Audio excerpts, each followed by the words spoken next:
Živjeli, moje ime je Jurica Rujić, pomorac sa više od 20 godina iskustva te bivši profesor pomorske škole u Zadru.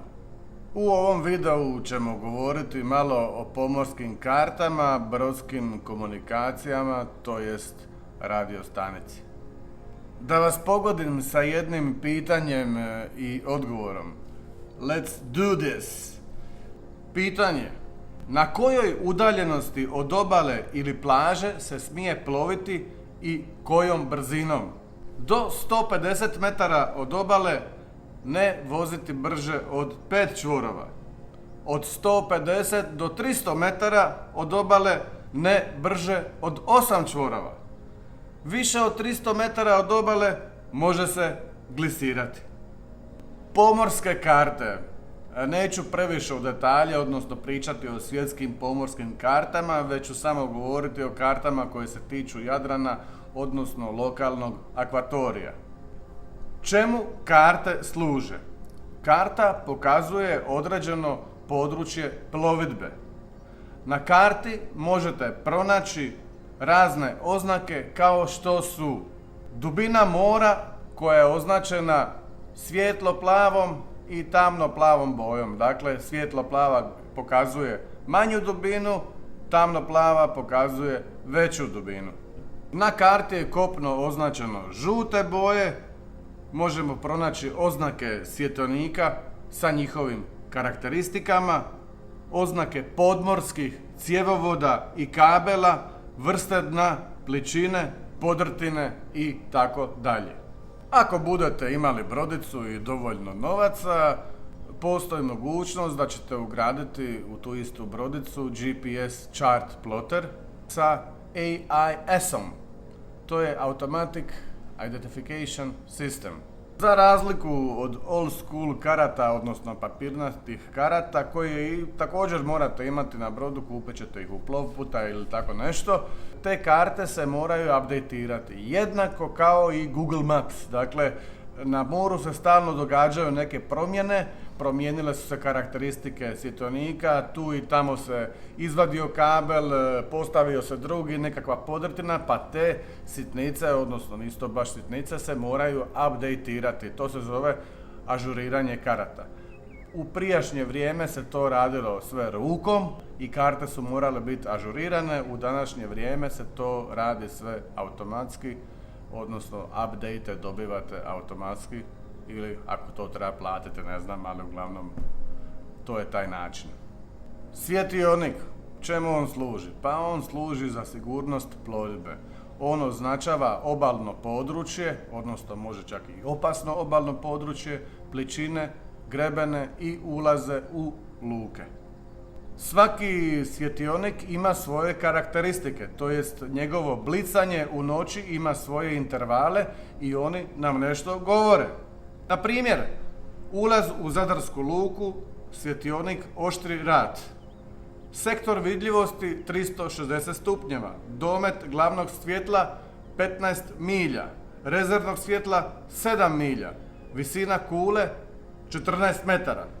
Dakle, pored tih svjetionika na karti, naravno govorim, pronaći ćete neke oznake, to je recimo BBL u zagradama 3, 10S, 15M, 14M.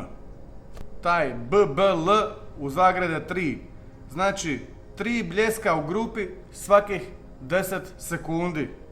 Vidljivost 15 nautičkih milja, a visina tornja, odnosno kule, 14 metara. Dakle, BBL u zagrade 3, 10S, 15 veliko M, 14 malo m. To je karakteristika svjetionika. Kardinalne oznake, one označavaju neke opasnosti na moru, naravno, te stranu kojom treba proći od te opasnosti. Dakle, ta kardinalna oznaka može označavati završetak pličine, izgledaju kao stupovi obojani u žuto-crne kombinacije boja, te sa nekim trokutima na vrhu okrenutim prema dolje, gore, jedan prema drugome i jedan od drugog. To su oznake kvadranata u osnovnom kardinalnom sustavu. označavaju opasnost i kako je trebate izbjeći. Najbolji savjet, što dalje, to sigurnije. Pomorske komunikacije, dakle radio stanica, odašiljač i prijemnik. VHF, Very High Frequency, slično načinu na kojem rade inače lokalne zadarske radio postaje FM. VHF stanica je obično kompaktnog oblika i jednostavna za korištenje. Dakle, sa radio stanicom VHF komunicirate brod, obala, komunicira se, odnosno poziva na kanalu 16, te na tom istom kanalu se dogovara promjena na kojem ćete kanalu komunicirati. Dakle, pozvali ste brod, dobili ste odgovor i kažete, molim vas, prebacit ćemo se na kanal 69. I tu nastavite komunikaciju. Dakle, kanal 16 nije za komunikaciju, on je za slušanje, za opasnost i tako dalje. Znači, kanal 16 pozovete brod, dogovorite se na koji će biti komunikacijski kanal i na tome kanalu nastavite komunikaciju. Domet VHF frekvencije zavisi o visini antene. Ako imate antenu visine 100 metara, normalno da ćete imati i veći domet. Obično na brodicama je domet VHF frekvencije negdje do 5 milja. VHF signal ide pravocrtno i ne prati zakrivljenost zemlje. Za informaciju, zemlja nije ravna, već je zakrivljena, odnosno globus. Dakle, sve što morate znati je da je radio stanica služi za slušanje, odnosno za zvanje u pomoć, mayday, pam, sécurité, i za komunikaciju između broda i obale.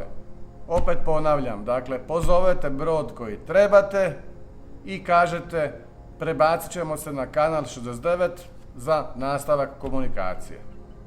Što smo danas naučili? Dakle, da pomorske karte na chart ploteru se trebaju updateirati, to je jednako kao Google Maps. Zašto se trebaju updateirati? Pa zato što se na moru stalno događaju promjene i te promjene treba unijeti u karte. Za razliku od papirnatih karata gdje se ručno unose promjene situacije na karti.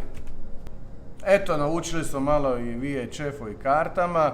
Sa ovim bi ja završio ovaj dio za voditelja brodice, odnosno ovo je više informacijski nego edukacijski, ali nadam se da će vam pomoći kao smjernica kada budete stvarno išli na tečaj i polaganje za voditelja brodice. To je sve, do sljedećeg puta, živjeli!